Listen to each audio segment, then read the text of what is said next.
میں نے اپنے استاد سے بہت پہلے ایک بات سنی تو اس کو میں نے پلے باندھ لیا. انہوں نے کہا تھا, تفسیر کی کلاس میں تفسیر پڑھاتے تھے میں ماسٹر میں, انہوں نے کہا کہ اگر آپ چاہتے ہیں نا آپ کا بچہ کھائے, کیونکہ مائیں بڑی پریشان رہتی, بچہ کھاتا نہیں ہے, آپ دوسروں کے بچوں کو کھلائیں. آپ کا بچہ دودھ نہیں پیتا, آپ بچوں کو دودھ بانٹیں. آپ کا بچہ سیکھتا نہیں, تعلیم نہیں آ سکتا, تو آپ اوروں کے بچوں کو پڑھائیں. جو خیر آپ دوسروں کو دیں گے وہ خیر آپ پر واپس آئے گی. ان احسنتم احسنتم لانفسکم, یہ نہیں ہو سکتا کہ آپ دوسروں کے لیے بھلا کریں اور اللہ تعالیٰ آپ کو چھوڑ دے. ان تنصروا اللہ ینصرکم ویثبت اقدامکم, دین کی مدد کرنا اللہ کی مدد حاصل کرنے کا ذریعہ ہے, اور ثابت قدمی کا, دین پر ثابت قدمی کا. کیونکہ آپ دیکھیے اگر آپ پاور ہاؤس سے اپنے گھر کی بجلی کا کنیکشن کاٹ دیتے ہیں تو کیا ہوتا ہے, آپ کا گھر اندھیرے میں چلا جاتا ہے. قرآن سے, قرآن والوں سے, قرآن کی مجالس سے اگر آپ اپنے آپ کو یہ کہہ کے پیچھے کر لیتے ہیں کہ میں اپنے بچوں کی تربیت کر رہی ہوں, تو یہ ایک دھوکا ہوگا, کیونکہ ایسے بچوں کی تربیت نہیں ہوتی. اگر آپ کا دل خالی ہے اور آپ کے اندر ایمان بھرا ہوا نہیں ہے, اگر آپ کے اندر یقین نہیں ہے, اگر آپ ایک اچھے رول ماڈل نہیں ہے, اور یہ ساری چیزیں آپ کو قرآن سے جڑے رہنے سے ملتی ہیں, قرآن والوں سے جڑے رہنے سے ملتی ہیں, تو پھر آپ اپنے بچے کی تربیت خالی خولی کہاں سے کریں گے؟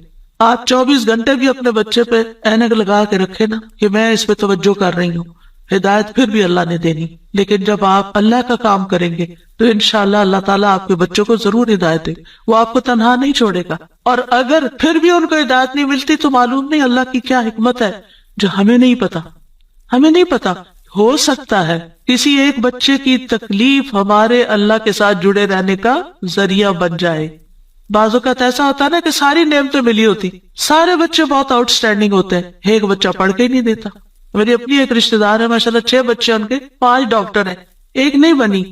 تو اب اللہ کی مرضی نا, باپ بھی ڈاکٹر, سارا گھرانہ ڈاکٹرز کا, لیکن جو نہیں بنی اب وہ سارا وقت اپنے آپ کو کوسے, شاید میں نے اس کی تربیت میں کوئی کمی کی, شاید میں نے اس کو صحیح سے نہیں پڑھایا. نہیں بھائی, اس کی نہیں تھی دلچسپی. ہر کوئی ڈاکٹر نہیں بننا چاہتا, ہر کوئی دین کا عالم نہیں بننا چاہتا, ہر کوئی وہ کام نہیں کرنا چاہتا جو آپ اس کے لیے سجیسٹ کر رہے ہیں. اس کی اپنی ایک سوچ ہے, اس کی اپنی ایک رائے ہے. تو اس میں بچوں کو مارجن بھی دے, اس میں تھوڑی سی آزادی بھی دے, اور ان کے لیے خوب دعائیں کریں. کیونکہ جب ہماری زندگی میں کوئی مشکل آ جاتی ہے نا, کوئی آزمائش آ جاتی ہے, تو پھر کیا ہوتا ہے, ہم اللہ سے اور قریب ہو جاتے ہیں. بعض اوقات پتہ کیا ہوتا ہے, ہم نماز کے ساتھ چند نوافل پڑھ لینا ایکسٹرا, اور شاید نفلی روزے رکھ لینا, اور حج کے ساتھ عمرہ بھی کر لیں, پھر ہم اپنے آپ کو کیا سمجھنے لگتے ہیں, ہم بہت نیک ہو گئے, ہم نے بہت اچھے اچھے کام کر لیے. لیکن ہوتا کیا ہے کہ ابھی کمی ہوتی ہے کہیں اور ہمیں پتہ نہیں ہوتا, اتنے میں اللہ کی طرف سے کوئی آزمائش آ جاتی. پھر جو ہماری دعاؤں میں رونا ہوتا ہے, اور پھر جو ہماری دعاؤں میں اخلاص ہوتا ہے, اور پھر جو ہماری دعاؤں میں اصرار ہوتا ہے اور تکرار ہوتا ہے اور ہمارا تڑپنا ہوتا ہے, وہ اس سے پہلے نماز, روزہ, حج, زکوٰۃ کسی چیز میں نہیں تھا. ہم آزمائش کے ساتھ جتنے اللہ کی طرف جاتے ہیں, نعمتوں کے ساتھ اتنے نہیں جاتے. یہ مانی ہوئی بات ہے, ہم سب کا تجربہ ہے. تو اس لیے بہت ضروری ہے کہ ہم کوشش کریں اور اس کے ساتھ ساتھ اللہ سے دعا کرتے رہیں, وَجْعَلْنَا لِلْمُتَّقِينَ إِمَامًا, اللہ ہمیں متقی ساتھی دے, متقی دوست دے, متقی اٹھنے بیٹھنے والے دے. ایسے لوگوں میں اٹھے بیٹھے ملیں جلیں اور ان کی رہنمائی کریں کہ جو تقوی والے ہو, تاکہ ہمارے تقوی میں بھی اضافہ ہوتا چلا جائے. کیونکہ انسان اپنے ماحول کی پیداوار ہوتا ہے, جس طرح کے دوستوں میں, جس طرح کے لوگوں میں وہ رہتا ہے, ویسی ہی سوچ اس کی بننا شروع ہو جاتی ہے. اور پھر ابراہیم علیہ السلام کی دعا بھی کہ ربی ہب لی من الصالحین, کہ اللہ اپنے پاس سے ہی صالح بچہ دے دے, میں تو نیک بنانے سے رہا. اور یہ ابراہیم علیہ السلام مانگ رہے ہیں, اور اللہ سبحانہ وتعالیٰ نے پھر ان کو کیسی نیک اولاد عطا کی. اسماعیل علیہ السلام کتنے فرما بردار تھے, اسحاق علیہ السلام کتنے غلام علیم تھے, علم والے, اور ان کی نسل میں بھی علم آیا. اور پھر آپ دیکھیے کہ ابراہیم علیہ السلام نے یہاں صرف یہ نہیں کہا کہ ربی ہب لی من الصالحین, بلکہ اس سے پہلے ایک بات کہی تھی. وہ کیا تھی؟ سورہ صافات میں, وقال انی ذاہب الی ربی سیہدین, میں اپنے رب کی طرف جا رہا ہوں, میں رب کا بن رہا ہوں, وہ مجھے ہدایت دے گا. پھر مانگا اللہ مجھے نیک اولاد بھی دے. ہم کیا کرتے ہیں, ہم خود تو نیک بنتے نہیں, انی ذاہب الی ربی کرتے نہیں, نہ نیکی کی طرف جاتے ہیں, نہ نیک کام کرتے ہیں, نہ دین کا کام کرتے ہیں, اور پھر ہم کہتے ہیں اللہ مجھے نیک اولاد دے, میری اولاد کو نیک بنا دے. یہ کیسے ہوگا؟ پہلے آپ خود تو بنے, پہلے آپ خود تو وہ کام کریں کہ جو آپ کو کر کے دکھانے ہیں بچے کو کہ ایسے نیک کام کرتے ہیں. اور پھر آپ دیکھیں کہ ابن جریر طبری کہتے ہیں کہ ابراہیم علیہ السلام کی دعا یہ تھی کہ اللہ مجھے اپنی طرف سے ایسا بیٹا عطا کر جو نیک لوگوں میں سے ہو، ایسے لوگ جو تیری اطاعت کرتے ہیں، تیری نافرمانی نہیں کرتے، زمین میں اصلاح کے کام کرتے ہیں اور زمین میں فساد برپا نہیں کرتے. یعنی مجھے ایسی اولاد چاہیے.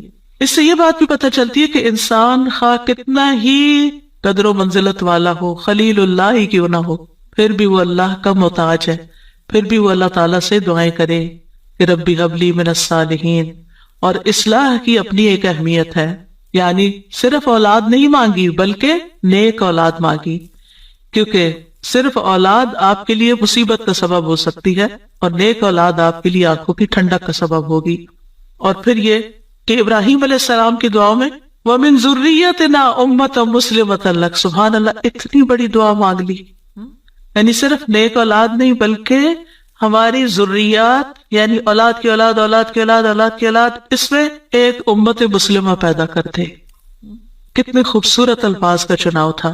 پہلے حبلی کہا، اللہ تحفہ چاہیے تیری طرف سے، ہدیہ چاہیے، ہبہ چاہیے، میں نے کچھ نہیں کیا، مجھے تیری طرف سے عنایت چاہیے کہ تو مجھے ایسا بیٹا عطا کر دے کہ جس کے اندر فطرت میں اندر خیر ہو، اندر نیکی ہو اور بڑا ہو کے وہ اچھے کام کرے. اور پھر صرف یہ نہیں، وَمِن ذُرِّيَّتِنَا أُمَّةً مُسْلِمَةً لَكَ، اللہ ہماری اولاد میں سے ایسے لوگ پیدا کر جو تیرے فرما بردار مُسْلِمَةً لَكَ ہوں. اور پھر آپ دیکھیے کہ کس طرح اللہ سبحانہ وتعالیٰ نے ابراہیم علیہ السلام کو نوازا. سبحان اللہ، ابو الانبیاء ہیں، انبیاء کے باپ ہیں. اور پھر آپ دیکھیے کہ جتنے بھی الہامی مذاہب ہیں، کرسچینٹی ہے یا جوڈازم ہے، اسلام ہے، ان سب کے وہی لیڈر ہیں. اللہ تعالیٰ نے کہا تھا نا، انی جاعلک للناس اماما، یا ابراہیم میں تمہیں لوگوں کا امام بنانے والا ہوں. اور کس طرح پھر اللہ تعالیٰ نے ان کو امام بنایا. پھر اسی طرح اگر اولاد نہ ہوتی ہو تو پھر یہ دعا کرتے ہیں، رب لا تذرنی فردا وانت خیر الوارثین، اے میرے رب تو مجھے اکیلا نہ چھوڑ، تو ہی سب وارثوں میں سے بہتر وارث ہے. یہ زکریا علیہ السلام کی دعا تھی کہ رب لا تذرنی فردا وانت خیر الوارثین. تو اللہ نے دعا قبول کر لی.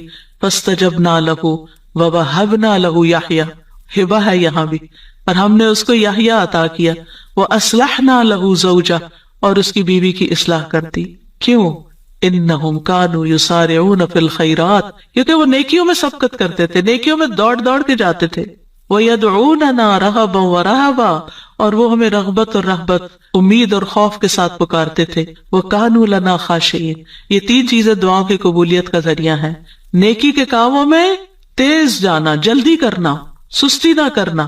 یسارعون، سرعت سے ہے یہ لفظ، کہ ان انبیاء کی دعائیں کیوں قبول ہوئی؟ کیونکہ وہ نیکی کے کاموں میں تیزی دکھاتے تھے. دوسرے دعائیں کرتے تھے. وَيَدْعُونَنَا رَغَبًا وَرَهَبًا، یعنی کوشش بھی کرنی ہے، بھاگنا بھی ہے اللہ کی طرف، اور دوسرے دعائیں کرنی ہے، اور تیسرے تکبر میں نہیں آنا. وَكَانُوا لَنَا خَاشِعِينَ، وہ ہمارے لیے خشوع کرنے والے تھے. ابن قیم کہتے ہیں نیک اعمال کرنا اور اس کی طرف سبقت دے جانا دعا کی قبولیت کے بڑے اسباب میں سے ہے. اسی لیے اللہ تعالیٰ نے ان کی دعائیں قبول کر لی. پھر ایک اور دعا ہے جو حضرت زکریا علیہ السلام نے ہی مانگی، رب ہب لی من لدنک ذریۃ طیبہ انک سمیع الدعاء، اے میرے رب مجھے اپنی طرف سے نیک اور پاکیزہ اولاد عطا فرما، بے شک تو ہی دعائیں سننے والا ہے. یعنی ہبہ وہ ہوتا ہے نا جو بغیر معاوضے کے خوش دلی اور احسان کے طور پر کسی کو کوئی چیز دے دی جائے. یعنی ایک ہبہ ہوتا ہے کہ ہدیہ ہوتا ہے، ایک صدقہ ہوتا ہے. تو صدقہ وہ ہوتا ہے جس سے آخرت کا اجر و ثواب چاہیے، اور ہدیہ وہ ہوتا ہے جس سے تحفہ دینے والے اور جس کو تحفہ دیا گیا اس کے درمیان محبت پیدا کرنا مقصود ہوتا ہے.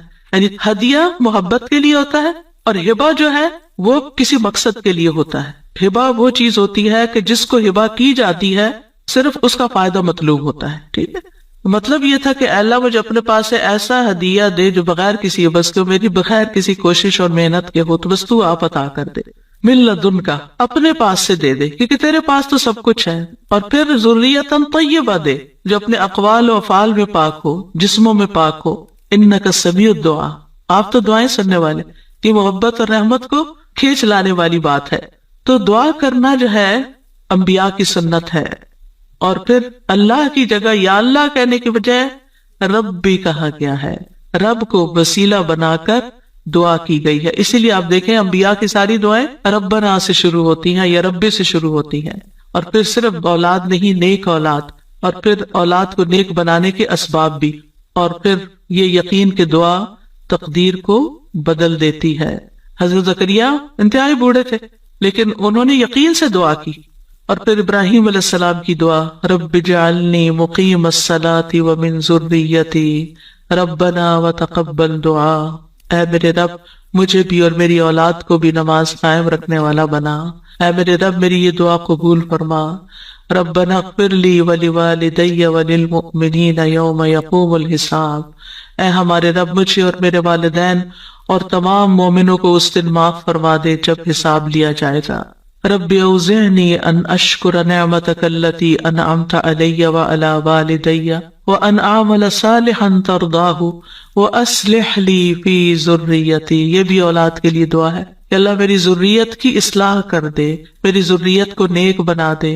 انی تبت الیک، میں تیری طرف واپس پلٹتا ہوں، توبہ کرتا ہوں. وانی من المسلمین، اور بلا شبہ میں فرما بردار ہوں. اور ربنا وجعلنا مسلمین لک ومن ذریتنا امة مسلمة لک وارنا مناسکنا وتب علینا انک انت التواب الرحیم. اے ہمارے رب ہم دونوں کو، یعنی ابراہیم اور اسماعیل علیہ السلام نے مانگی تھی دعا، اپنا فرما بردار بنا لے اور ہماری اولاد میں سے ایک جماعت پیدا کر جو تیری فرما بردار ہو، اور ہمیں اپنی عبادت کے طریقے بتلا اور ہماری توبہ قبول فرما. بے شک تو بڑا توبہ قبول کرنے والا، نہایت رحم کرنے والا ہے. اور پھر آپ دیکھیے کہ کس طرح اللہ سبحانہ وتعالیٰ نے وہ دعا قبول کی اور محمد صلی اللہ علیہ وسلم ان کی اولاد میں پیدا ہوئے اور پھر ان سے امت مسلمہ پیدا ہوئی. تو یہ دعا جو ہے اس کی قبولیت میں بہت عرصہ لگا تھا لیکن قبول ہوئی. تو اس لیے انسان کو مایوس نہیں ہونا چاہیے. اور اسی طرح یہ دعا جو مسنون دعا ہے، اللہم انی اعوذ بک من جار السوء ومن زوج تشیبنی قبل المشیب ومن ولد یکون علی ربا یا ربا ومن مال یکون علی عذابا ومن خلیل ماکر عینہ ترانی وقلبہ یرعانی ان رأى حسنة دفنها وإذا رأى سیئة اذاعها. اے اللہ میں تیری پناہ طلب کرتا ہوں برے پڑوسی سے، برا نیبر نہیں ہو، اور ایسے ساتھی سے، زوج سے، شوہر یا بیوی ایک دوسرے کے لیے جو مجھے بڑھاپے سے پہلے بوڑھا کر دے، یعنی پریشان کر کر کے، اور ایسی اولاد سے جو مجھ پہ آقا بن بیٹھے، یعنی مجھ پہ اپنا حکم چلائے، ایسے مال سے جو میرے لیے عذاب کا باعث بن جائے، یعنی کئی دفعہ مال انسان کے لیے مصیبت بن جاتا ہے. ایسے چال باز دوست سے جس کی آنکھیں مجھے دیکھ رہی ہوں اور جس کا دل میری نگرانی کرتا ہے، یعنی وہ میرے عیبوں کو ہی دیکھتا رہے اور میرے حالات کا جائزہ لیتا رہے، اور وہ میری ہر نیکی کو دباتا جائے اور برائی کو نشر کرے. کچھ ایسے بھی لوگ ہوتے ہیں نا آپ کے آس پاس کہ جو آپ کو اپنا دوست بتاتے ہیں، یعنی آپ کے لیے اپنی دوستی ظاہر کرتے ہیں، لیکن وہ آپ کی ہر نعمت سے جلتے ہیں اور آپ کی ہر خرابی سے خوش ہوتے ہیں، اور آپ کے اندر کوئی کمی بیشی ہو تو جا کے دوسروں میں نشر کر دیتے ہیں. تو یہاں 5 چیزوں کی برائی سے بچنے کی دعا کی گئی ہے: برا پڑوسی، بد اخلاق مرد یا عورت، نافرمان اولاد، عذاب بننے والا مال اور چال باز دوست.